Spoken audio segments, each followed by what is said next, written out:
இன்றே டவுன்லோட் செய்து உங்கள் ஃபேவரட் ஷோக்களை என்ஜாய் பண்ணுங்க. மலிஷ்காவை ஏன் கூட கம்பேர் பண்ணி பேசவே கூடாது. அதோட மலிஷ்கா ரிஷியை ரொம்பவே லவ் பண்றா. அதுவும் இல்லாம ஏன் கூட கம்பாரிசன் நடக்க கூடாது. மலிஷ்கா வேற, நான் வேற. அவ மலிஷ்கா அண்ணா லக்ஷ்மி. எங்க 2 பேர்கிட்டயும் நல்ல குணங்கள்லாம் இருக்கு. அதே மாதிரி எங்களுக்குள்ள பலவீனங்களும் இருக்கு.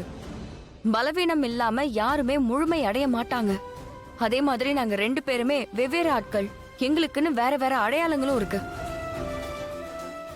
ஆயுஷ் ப்ளீஸ், இன்னைக்கு வேண்டாம்.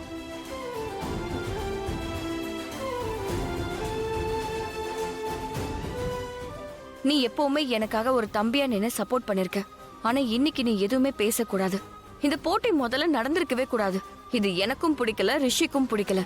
ஆனாலும் நடந்துச்சு. அதோட மலிஷ்கா அத்தையோட, இது நீலம் ஆண்டியோட சாய்ஸ். அப்பாவ பெஸ்டா தானே இருப்பா. அதோட பாட்டிமா, மலிஷ்கா உண்மையிலேயே நல்லாவே பிரசாதம் பண்ணா. அவ பண்றத நானே பார்த்தேன். நல்ல கடுமையா உழைச்சு அவ பண்ணா. ஆனா அவ பிரசாதத்துல ஏலக்காய போட மறந்துட்டா. ஏலக்காய் போட்டா மட்டும்தான் ஹல்வாவோட மனம் அப்படியே வரும். அதனாலதான் அவளோட பவுல்ல நான் ஏலக்காவை மிக்ஸ் பண்ண.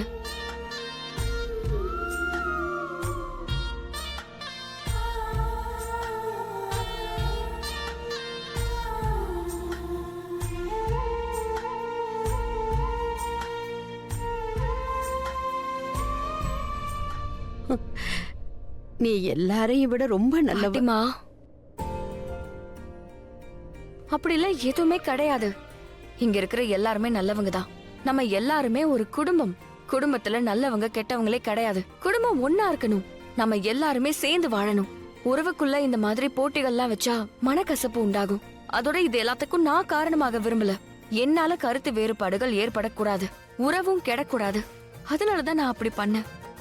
மலிஷ்கா இடத்துல நான் இருந்திருந்தா கூட எனக்கு கோவம் வந்திருக்கும். தயவு செஞ்சதுக்கு அப்புறம் யாரும் நான் தான் பெஸ்ட், நான் தான் ரொம்ப நல்லவன்னு பேசவே கூடாது. புரியுதுங்களா?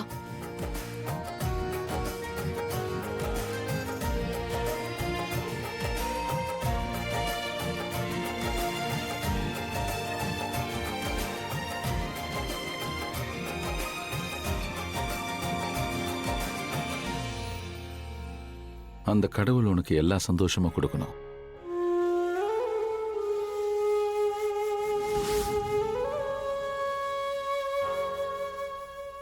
என்னக்கா இப்ப நான் என்ன பேசுறது சொல்ல?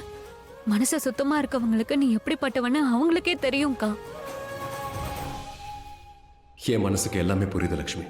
லேட்டா இருந்தாலும் பரவாயில்ல. உன்னையும் புரிஞ்சுக்கிட்டேன், உன்னோட ஃபீலிங்ஸையும் புரிஞ்சுக்கிட்டேன். என்னைக்கு வரைக்கும் நான் உன்னை ஜஸ்ட் ஒரு ஃப்ரெண்டா மட்டும் தான் பார்த்தேன். ஆனா இப்ப நான் உன்னை காதலிக்கிறேன். அண்ட் இந்த காதல் அது வளர்ந்துகிட்டே இருக்கு. பேசியாச்சா? எல்லார்கிட்டயும் உன்னோட ஞானத்தை வழங்கியாச்சா? எனக்கு ஒரு விஷயம் சொல்லு லக்ஷ்மி. இந்த நாடகத்தை ஏன் நடத்தன? அப்பதானே எல்லாரும் உன்னை மகான்னு சொல்லுவாங்க.